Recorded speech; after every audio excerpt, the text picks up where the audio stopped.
बाकी आगे की सारी चीजें पता है। दुर्योधन ने जो मांगा उसका क्या हुआ, और अर्जुन ने जो मांगा वही गायत्री मंत्र है, जिसमें वो कहता है कि ईश्वर आप हमें सारथी के रूप में चाहिए और कुछ नहीं, सारथी के रूप में। हम भी जब गायत्री मंत्र कहते हैं तो यही कहते हैं कि परमात्मा हमारे अंतःकरण का सारथी बन जाए और बलपूर्वक उस रास्ते पर चलाए जिस रास्ते पर ईश्वर चाहता है।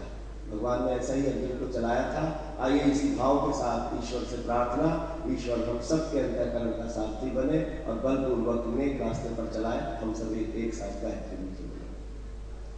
ओम भूर्भुवः स्वः तत्सवितुर्वरेण्यं भर्गो देवस्य धीमहि धियो यो नः प्रचोदयात्। अज्ञानतिमिरान्धस्य ज्ञानाञ्जनशलाकया चक्षुरुन्मीलितं येन तस्मै श्रीगुरुवे नमः।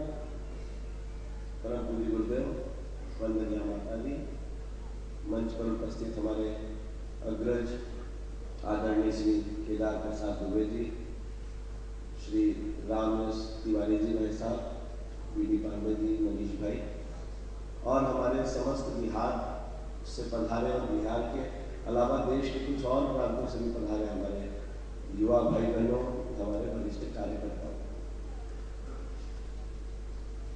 यदि हम अपनी बात को प्रारंभ करें, मनीष भाई जैसी बात कर रहे थे कि समाज में एक बहुत बड़ी समस्या, सुबह संजय राग साहब ने भी इस शब्द का उपयोग किया और बिहार के लिए एक अपेक्षा, अपनी आशा अपेक्षा रखी कि यहाँ की एक सबसे बड़ी समस्या यहाँ के आसपास के रेलवे स्टेशनों में मैंने देखा है कि कुछ समय तक तो ऐसा होता था कि सरकारें दीवार पर थूक के निशान, पीठ के निशान, गुटके के निशान होते थे। अभी कुछ दिन पहले से मैं लगातार इस क्षेत्र के बिहार और उधर पूर्वांचल के भी क्षेत्रों में मैंने देखा रेलवे स्टेशन में प्रशासन ने अपनी दीवारों को लाल ही पुतवा दिया है, क्योंकि अब वो उसको मेंटेन नहीं कर पा रहे कि कौन साफ करवाएगा। चलिए लाल पुता है, उसमें पान को गुटके की और तब उनकी जो ये मसाले रंग के आते हैं, इनकी पीठ वो लाल रंग के निशान को दीवार पर उनको प्रशासन ने पोत दिया है। और ये बहुत बड़ी समस्या, जितनी गंदगी शायद वो बाहर से दिख रही है उससे कई गुना गंदगी वो करने वाले लोगों के शरीर के अंदर है।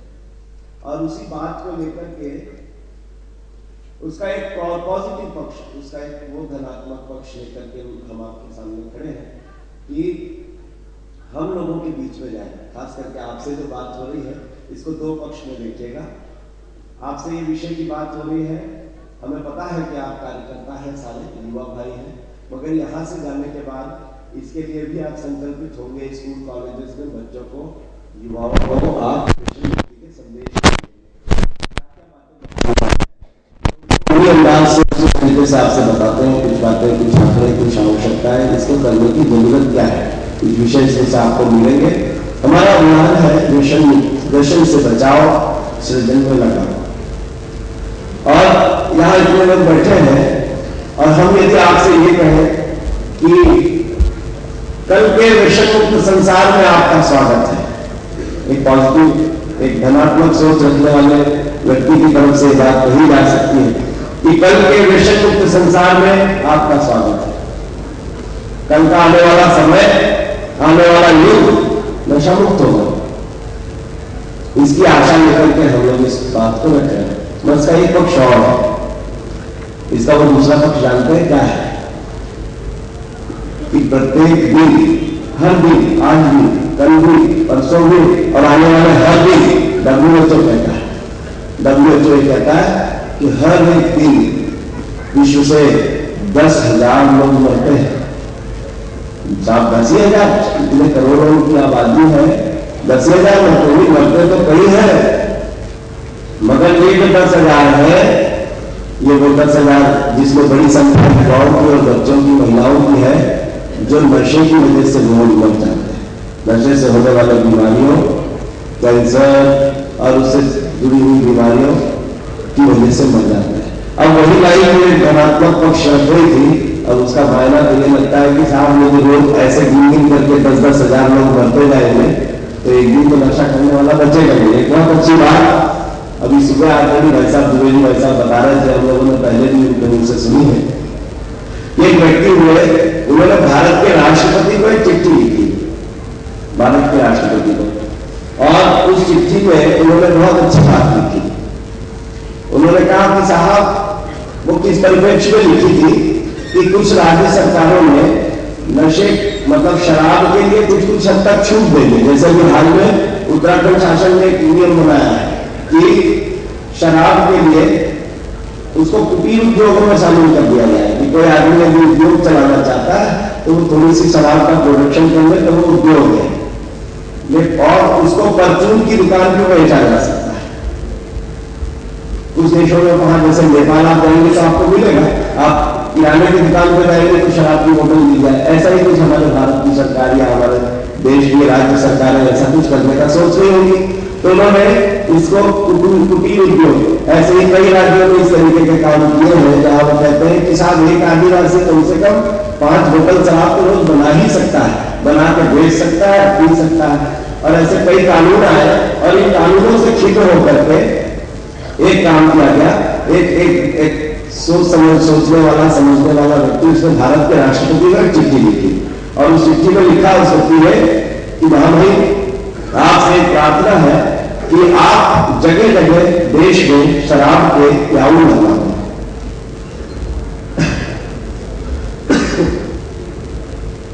शराब के प्याऊ लगाओ, बड़ा देखने सोचने में बड़ा अजीब सा लगता है। बोले हाँ, लोगों को खरीदने की जरूरत ना करनी पड़े, सरकार के पैसे से जगह जगह न लगे हो, जिसको शराब पीने का मन हो वो जाए रेलवे स्टेशन बसों में अपनी बोतलों को भरे और पी ले। हर सार्वजनिक स्थान पर लगवा दिए जाए, सड़कों पर थोड़ी थोड़ी दूर पर लगवा दिए जाए। बोले इससे एक फायदा होगा, बोले फायदा ये होगा कि जो बुरे लोग हैं वो पी पी के अपने लीवर को सड़ा करके मर जाएंगे और अच्छे लोग हाथ भी लगाएंगे तो कम से कम उसमें धुएं नहीं बचे। यही कर दो तो यदि उस पक्ष में देखा जाए, हमें तो उस लेखक की बात है मगर सही बात है कि 2 कंडीशन है। एक तो विषय मुक्त तब होगा जब हम सब पुरुषार्थ करेंगे और लोगों को विषय मुक्त करेंगे, जिससे कि कई परिवार बचेंगे, कई लोगों की जिंदगियां, कई लोगों के जीवन में सुख शांति आएगी। और दूसरा तरीका तो वहां काम कर ही रहा है कि ठीक है, वो काम तो जारी है। और मैंने आपको आंकड़ा बताया कि 10,000 लोग प्रतिदिन मरते हैं WHO। ये नशा है क्या, इसको जानने की कोशिश करें कि आखिर ये नशा है क्या। हमारे शास्त्र तो एक बात कहते हैं, हमारे वेद में एक मंत्र आता है, बुद्धि गुरु मदकारी, जिस वस्तु के सेवन से हमारी बुद्धि का नाश हो जाता है, हमारी सोच समझ ये सब कुछ खत्म हो जाती है, उसको नशा कहते हैं। वही मंत्र कहलाता है, वही इमोशन कहलाता है। ये कौन कौन सी चीजें हैं तो आज के समय में देखा जाए कौन कौन सी चीजें हो सकती है, जरा बताइए कौन कौन सी चीजें, कौन सी वस्तु है नशे में? शराब, सूखी, तंबाकू, गांजा, भांग, चरस, अफीम, हीरोइन, गुटखा, जर्दा, अन्य तरह की बहुत सारे पाउच, पैकेट और पाउच में मिलने वाली चीजें। अब इतने में भी ब्रेक नहीं लगा और मैं बताता हूं। आयोडेक्स, हाँ जी आयोडेक्स, पंचर का सोल्यूशन है, और उसके बाद वाइटनर, थिनर, और फिर डिस्प्लिन की गोलियां और ऐसी बहुत सारी दवाइयां जो बाजार में उपलब्ध है। बहुत खतरनाक। और हमारे देश के युवा इसमें फंस रहे हैं। शुरुआत कहां से होती है? शुरुआत मजे से होती है। व्यसन की शुरुआत देखने में लगता है शुरुआत होगी तो एकदम मजे से, साहब शौक के लिए किया। दिल्ली में एक भाई, अभी हाल में हमारी उनसे मुलाकात हुई और शांति कुंज के कार्यकर्ताओं के माध्यम से उसकी काउंसलिंग हो रही है, तो ठीक हो रहा है। एक युवा भाई है, मुश्किल से 20-22 साल का है, 20-22 साल का युवा, उसका नाम ही आपको बता देता हूँ, कुमार नाम का लड़का है, हमारे लखनऊ के कार्यकर्ता का बच्चा, एक कार्यकर्ता का लखनऊ में रहते हैं। उन्होंने अपने बच्चे को इंजीनियरिंग कॉलेज में भेजा। नोएडा में एक बहुत नामी इंजीनियरिंग कॉलेज में वो बच्चा पढ़ाई करने के लिए आया, बहुत पैसे लगाए और साल 2 साल जैसे निकले होंगे, उसके बाद अब उस बच्चे के कई पेपर बैक हो गए और वो हो गया और डिग्री नहीं हुई और वो बहुत परेशान है। उसके घर पे लोग तो शांति लाए थे और अब शायद वो बच्चा ठीक हो जाए। क्या हुआ, बिगड़ने की शुरुआत कहां से हुई? तो रात में पढ़ रहा था वो, अब उसके साथ में हॉस्टल में रहता था, साथ में पढ़ने वाले और युवा भाई, उन लोगों ने उससे पूछा, वो देखा है लोग रात को पढ़ रहे हैं और इसको तो नींद आ रही है, वो कर रहा है।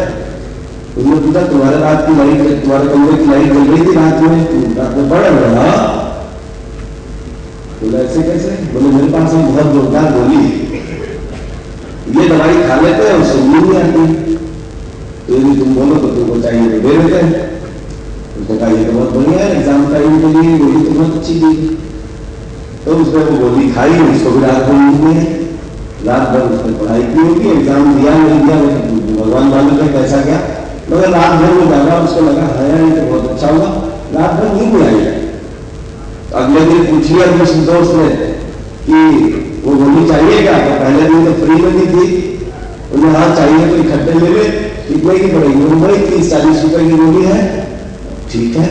अब एग्जाम निकल जाएगा, 8-10 दिन के गैप में कितनी पढ़ाई होगी है, तो वो गोलियों से वो एग्जाम निकल गया। मगर भाई बहनों, वो गोलियां, एग्जाम तो खत्म हुआ मगर वो गोली की खरीदारी खत्म नहीं हुई। उन 10 दिनों में 12 दिनों में वो बच्चा उन गोलियों का आदी हो गया।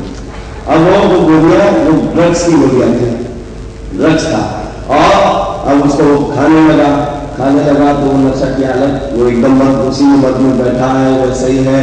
फिर वही ऐसी स्थिति की यदि गोली ना मिले तो वो किसको मार दे, किस चीज को फोड़ दे, क्या सामान खराब कर दे, किसको मारे, क्या करे, मुझे गोली चाहिए। और वो कितने रुपए में, वही लोग जो 30 रुपए की गोलियां देते थे, वो गोलियां अब उसको कितने में मिलती थी पता है? एक गोली की कीमत 350 रुपए, 350 रुपए। अब वो 350 रुपए की गोली अब कहां से करे? तो वो लोगों का पैसा चुराने लगा, ये करने लगा, वो करने लगा। कॉलेज में जैसे जैसे समझ में आया, कॉलेज के लोगों ने घर के लोगों को फोन किया, संपर्क किया और संपर्क करके घर वालों को बताया कि साहब ये स्थिति है। तब उनके घर वालों को पता चला और ये तो हमारे एक उस परिवार की जो की गोली से शायद जुड़े थे, बच्चे की गायत्री संगीत पकड़ा पाए होंगे, उनको नहीं मालूम, वो तो सोच रहे हैं बच्चा पहले करियर बना ले, बाद में गायत्री परिवार से जुड़े होते हैं ना लोग। तो वो बच्चे का करियर अब बहुत शायद गायत्री माता उसको फिर से रास्ते पर ला रही है। मगर ये स्थिति ऐसी स्थिति उस बच्चे से जब हमने बात की, हमने कहा ऐसे कितने लड़के होंगे तुम्हारे कॉलेज में? उसने कहा कम से कम 100 लड़के होंगे। वो कहना मैं छोड़ना चाहता हूँ, मैं छोड़ नहीं सकता, मुझे डिग्री डालने के लिए पागल हो जाता है। मगर उसको तैयार किया गया, वो संकल्पित है, तो अब वो 9 दिन संकल्पित में रहा और 9 दिन में उसको एक भी बार उसको बीमारी लगी। फिर धीरे धीरे वो उस अभ्यास में आया। मैं बात कर रहा था कि शौक से या ऐसी किसी परिस्थिति से आदमी नशे की ओर बढ़ता है। क्यों बढ़ता है, क्यों फंसता है? तो उसके बहुत छोटे छोटे कारण हैं, खास करके कमजोर आत्मबल वाले बच्चे, युवा, मानसिक रूप से तनावग्रस्त व्यक्ति, उसको भी एग्जाम का तनाव ही रहा होगा जहां से वो फंसा, तनावग्रस्त व्यक्ति, अकेले, आवेगशील व्यक्ति और मजदूर वर्ग, श्रम किया है, अब थकान भी है और रात को खाने के लिए भोजन भी है। सभी डॉक्टर साहब कहते हैं जितना सुबह दिन भर में कमाया उतना रात भर में खा पी करके खत्म कर दिया, जहां थे वहीं खड़े, तो मजदूर वर्ग। और ये कहा जाए क्यों करते हैं, तो कहते हैं अधिकांश टाइम युवक और बच्चे देखा देखी शुरू करते हैं। मित्र समूह के कुप्रभाव के कारण वही पीयर प्रेशर, दोस्ती की खातिर। हम लोग कॉलेज में पढ़ते थे, हमारे साथ नहीं का नेपाल में उनका लड़का था इंजीनियरिंग कॉलेज में। हम जब आया था तो याद है, वो एकदम बढ़िया सिंपल लड़का था, बहुत ही सॉफ्ट नेचर। और हमने हॉस्टल में देखा, हम लोग की फ्रेशर पार्टी में लड़कों ने बाद में बताया कि इसको कल रात में पार्टी हो गई, खत्म हो गई। उसके बाद जब गए हॉस्टल में सारे लड़के, तो जो शराब पीने वाले लड़के थे उसको कन्विंस किया कि देखो यार हम लोग तुम्हारे दोस्त हैं, हम लोग पिएंगे और तुम अकेले बैठे रहोगे, अच्छा नहीं लगेगा, ऐसा करते हैं तुम्हारी ग्लास में हम 3 ड्रॉप डाल देंगे बस, 3 ड्रॉप, तो तुम उससे हमारे पार्टी से हमारे साथ हो जाओगे, हमको कंपनी दोगे। तो 3 ड्रॉप इसकी ग्लास में डाला था और मैं आपको बताऊं वो फर्स्ट ईयर था और थर्ड ईयर आते आते तक एकदम हैवी एडिक्ट हो गया था वो उनका, रोज शाम को शराब पीने लगा। तो पीयर प्रेशर, मित्र समूह का कुप्रभाव और नशीले पदार्थ की आसान उपलब्धता। हरिद्वार में हमारे उस पर बैन है शराब पर, ड्राई जोन है, आपको 3 किलोमीटर 4 किलोमीटर उधर जाना पड़ेगा, इधर जाना पड़ेगा, मगर रात को आप 11-12 बजे जाए, छोटा बच्चा साथ में हो तो बच्चे के लिए दूध मिलना मुश्किल है, मगर आपको रात को शराब चाहिए तो आपको इजीली अवेलेबल। आपने देखा होगा नशे वाला आदमी किसी शहर में चला जाए, उसको गुटखा रेल में, गाड़ी में, ट्रेन में, जहाज में, सब जगह मिलेगा। आपको बच्चे का दूध नहीं मिलेगा, मगर ट्रेन में आपको नशा मिल जाएगा। आसान उपलब्धता, जहां आप चाहिए जाएंगे आपको मिल जाएगा। बच्चा स्कूल से निकलता, स्कूल के बाहर अवेलेबल है, गांव में दुकानों में अवेलेबल है, हर जगह जहां उसकी नजर जाती है। तो थोड़ा सा हमारे देश की अदालतों का धन्यवाद कि थोड़ा दंगा चला तो आज में गुटखे की रंगीन पंडियां कम देखने को मिलती है, नहीं तो उसकी कोई पंडियां देख करके तो बच्चे सहज ही आकर्षित होते थे। छोटे छोटे बच्चे जो मैंने आपको बताया था वो थिनर और व्हाइटनर, छोटे छोटे बच्चे प्लेटफॉर्म पर रहने वाले और झाड़ू लगाने वाले बच्चे उन नशों का उपयोग करते तो है। इससे होता क्या है, स्वास्थ्य पर क्या असर पड़ता है? मैंने एक आंकड़ा आपको बताया, 10,000 लोग मर जाते हैं। 25 तरह की बीमारियां हैं, जिसमें कैंसर भी एक है, जिसका मुख्य कारण नशा है। और WHO तो ये कहता है कि 2020 तक, 2020 की बात यहां से आज हो रही थी कि भारत विश्व गुरु बनेगा, मगर वहीं पर एक बात जो हमें WHO का आंकड़ा जो डराता है कि 2020 में करीब दुनिया के 50 करोड़ लोग कैंसर के रोगी होंगे, जिसमें 40% भारत से होंगे और वो भी युवा होंगे। ये WHO क्यों होंगे? क्योंकि हर व्यक्ति के मुंह में उसने एक अलग तरीके की मुद्रा बनाई हुई है, मुंह में गुटखा रखा है और हमको लगता है कि हम गुटखा खाते हैं, हम शान से खाते हैं। अभी बीच में हाल में बहुत सारे आपने पेपर में आर्टिकल देखे होंगे, न्यूज देखी होगी। एक हमने ऐड पढ़ा उसका पेपर में न्यूज पढ़ी, गुटखे ने छीना रोजगार। यदि आप गुटखा खाते हैं तब आपको नौकरी नहीं मिलेगी, नौकरी नहीं मिलेगी। आर्मी की भर्ती निकली, मेरे पास उसकी न्यूज की कटिंग है और उस भर्ती में उसने आंकड़ा दिया हुआ था, इतने 1000 जवान आए, इतने लोगों ने दौड़ भाग की परीक्षा में पास कर लिया, मगर जब वो दौड़ भाग सब कुछ हो गई और उसके बाद जब उनका मेडिकल फिटनेस की बारी आई तो उसमें से 65% लोगों को निकाल दिया गया क्योंकि वो गुटखा खाते। तब आपको नौकरी नहीं मिल रहा। अब ये तो मामला हुआ फौज का, चलिए वहां तो मेडिकल फिटनेस बहुत जरूरी है। प्राइवेट कंपनीज भी, प्राइवेट कंपनीज आजकल उन्होंने हिसाब बना लिया, आप प्राइवेट कंपनी में जा रहे हैं, ठीक है, मेडिकल टेस्ट कराएंगे। वो जमाना भी नहीं कि सीएमओ को जाइए और नोट दीजिए मेडिकल, हम अपने आदमी से कराएंगे। क्यों? क्योंकि जो है तुम यदि गुटखा खा रहे हो, तुम नशा कर रहे हो और तुमको यदि हमने अपने नौकरी पर रख लिया, 5 साल 10 साल नौकरी करोगे, उसके बाद ऐसी किसी बड़ी बीमारी को अपने माथे पर मोड़ लोगे और फिर उसके दिन हमारी कंपनी में लगाते रहोगे। ऐसे आदमी को क्यों नौकरी देना? प्राइवेट कंपनियां में नौकरी नहीं देने वाली। तो ये समझ लें कि हम नशा करते हैं, युवाओं को बात बतानी पड़ेगी। क्या आप यदि किसी भी नशे में लिप्त होते हैं तो केवल जीवन पर इस क्षण का आनंद नहीं, आपको जीवन में रोजगार भी नहीं मिलेगा। और इसके बाद यदि ये समझा जाए कि साहब नशे से और क्या क्या होता है, स्वास्थ्य पर क्या क्या प्रभाव पड़ता है, जो सामान्य जो देखने को मिलता है, स्मरण शक्ति खत्म हो जाती है, हाथ पैर में कभी किसी भाई की 2-3 लाख का लड़का था, उसके हाथ पैर कांपते, हम लोगों ने भी देखे उसके हाथ कांपते। आपने देखा सिगरेट पीने वाले युवा भाइयों के भी हाथ कांपते हैं, वो काले हो जाते हैं, लोग जल जाते हैं, आंखों में लाल लाल निशान हो जाता है और वजन ये पेट वजन बढ़ जाना, सर दर्द, आंखों में लाली, रंग और बहुत सारी चीजें, और उससे होने वाली दुर्घटना। सत्यनारायण साहब कह रहे थे कि नशा करो और एक्सीडेंट से मरने वाले की तो बात ही छोड़ो, उसको तो आप नहीं बोल रहे हो कहीं करिए, वो मरने वालों की संख्या भी उसी नशे की मरने वालों की संख्या में जुड़िए ना, क्योंकि वो एक्सीडेंट भी तो नशे के कारण से हो रहे हैं। आपने देखा होगा बहुत सारे लोग कहीं भी पब्लिक प्लेसेस पे सिगरेट चलती है, घरों में लोग सिगरेट पीते हैं, गाड़ी चला रहे, पीछे बच्चा बैठा है, सामने पिताजी सिगरेट पी रहे हैं। आपको पता है इससे क्या होता है? देश में 1500 लोग, हमारे देश के 1500 लोग हर साल मरते हैं। क्यों? क्योंकि उनका कोई अपना सिगरेट या बीड़ी पीता है, उनका कोई वो सिगरेट या बीड़ी पीता है जिसका धुआं ये ना चाह करके भी अपने अंदर लेते हैं। हम ट्रेन में, बस में, गाड़ी में सफर करते हैं, हमको लगता है यार ये पी रहा है, हमको क्या लेना देना। आप उन 1500 लोगों में शामिल होने वाले जिसको पैसिव स्मोकर कहा जाता है। आप स्मोकिंग तो नहीं करते मगर उसका धुआं आपके अंदर जाता है, पैसिव स्मोकिंग। 1500 लोग भरते हैं जिसमें बड़ी संख्या बच्चों की है, महिलाओं की है जिनके पति सिगरेट पीते हैं उनके साथ। और ये तो स्वास्थ्य की बात है मगर मन पर इसका क्या असर पड़ता है? मन पर इससे और खतरनाक असर पड़ता है। मालूम है क्या है, एक बहुत जोरदार न्यूज छपी थी कल्याण सिंह जी की, पता नहीं मुझे कोई नहीं तो पेपर में छपी है तो वही रिफरेंस बता रहा हूं। मुख्यमंत्री थे उस समय और अब वो उनको खैनी की आदत थी, सूरती खाते थे, क्या खाते थे। अब काफिले में लंबे सफर में निकले हुए थे और उनकी खैनी खत्म हो गई। अब खैनी खत्म हो गई तो मंत्री जी की हालत खराब हो गई। अब क्या किया जाए? पीएम ने सूचना करी पूरे काफिले में, तो काफिले में पता चला अगले वाली गाड़ी में जो सिपाही बैठा था उसके पास थी। काफिला रुका, सिपाही आया, उसने अपनी सूरती सुनौती कल्याण सिंह जी को दी, बड़े खुशी से उन्हें सूरती बनाई, खाए और फिर काफिला पड़ा। वो जो एकाएक एक रास्ते में उनका काफिला रुका तो पत्रकारों ने जांच पड़ताल की तो पता चला इस वजह से सीएम साहब की गाड़ी रुकी थी। मानने क्या है, बड़े से बड़ा आदमी किसी से मानने के लिए क्या है।